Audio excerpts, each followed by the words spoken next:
Pag po tayo ay nakakaranas ng hirap at sakit, isa pong tanong ang palagi nating paulit-ulit na sinasabi, bakit?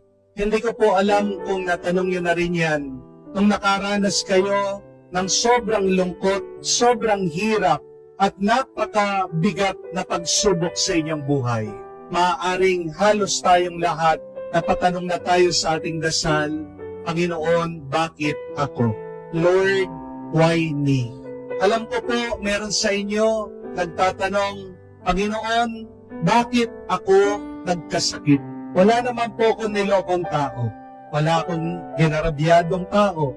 Meron din po iba sa inyo nagtatanong, Lord, bakit kami nababaon sa utang? Nagsaserve naman kami sa simbahan. Tapat naman kaming nagsisimba, nagdadasal. Bakit hanggang ngayon naghihirap kami, hindi kami umaangat sa aming buhay? Maaaring din po ang iba sa inyo tinatanong, Panginoon, bakit kaya ako sinisiraan ng ibang tao? Hindi naman ako mapanira, hindi naman ako chismosa. Tapat naman ako sa aking trabaho. Pero bakit sila naiinggit sa akin? Ang hirap-hirap lang namin. Pilit pang sinisiraan ang aking magandang pangalan. At maaaring kayo po mga namatayan, natanong nyo na rin po yan, Panginoon, bakit mo agad kinuha ang aking minamahal? Kailangan pa namin siya. Wala kaming ginawang masama, Ginoon. Wala siyang ginawang masama. Bakit mo siya agad kinuha?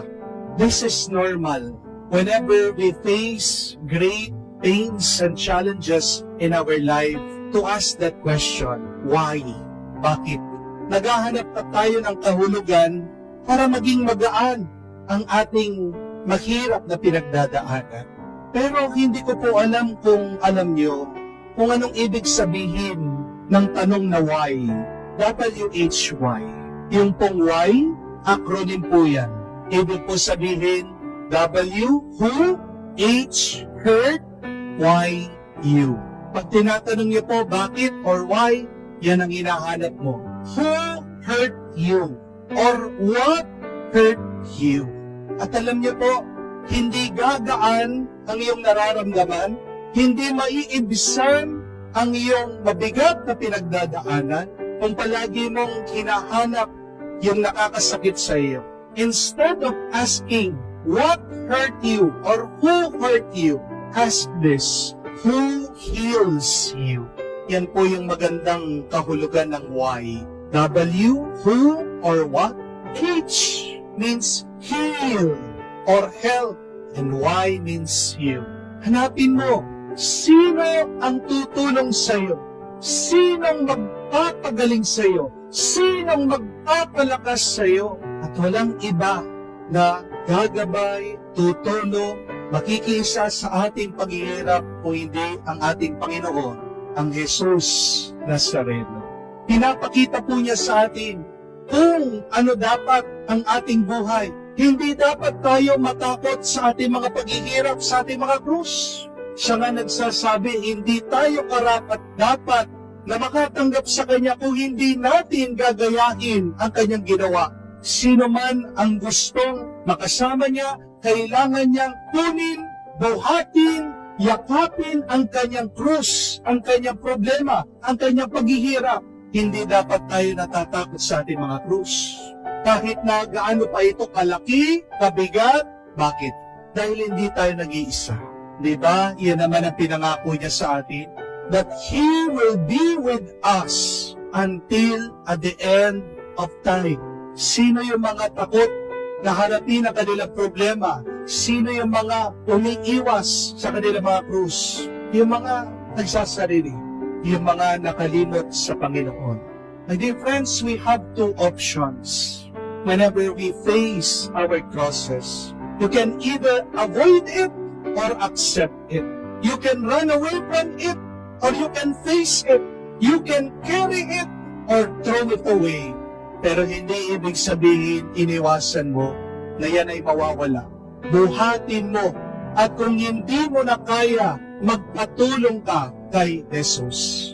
Pag ikaw ay nanghihina na, alalahanin mo, tandaan mo, at lumapit ka muli sa larawan ng poong Jesus Nazareno. Kahit na sobrang bigat, sobrang hirap, hindi siya nagpadaig, hindi siya nagpatalo, hindi siya umalis, umurong, o tumakas sa kanyang krus. Ang lakas ng Panginoon ibibigay sa atin kung hihingin natin ito. At tandaan natin na walang problema ang hindi kaya ng Panginoon. Amen? If you are burdened, go to Jesus. Because it is Jesus who said, "Come to me, all you who are burdened, who labor, who are tired, and I will give you rest. Learn from me. My yoke is easy." Madali at magaan lang ang kanyang binubuhat. Anong iyong binubuhat? Utang, lungkot, sakit, galit, inggit, pangungulila.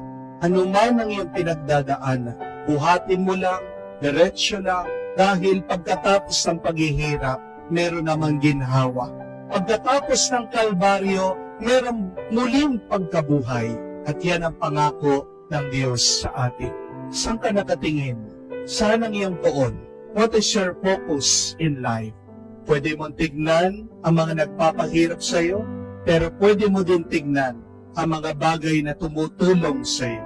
Because, my dear friends, remember that without a breaking, you cannot have a breakthrough.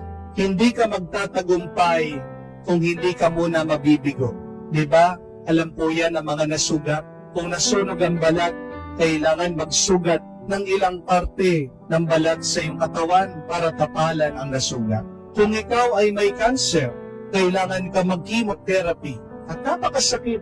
Nararamdaman mo na susunog ang iyong katawan. Pero kung hindi ka dadaan dito, hindi ka gagaling. Alam po ng napakarami sa atin pag napilay, kailangan pilayin mo muli para maituwid mo ang buto. When you are being broken in life, remember, God is not punishing you.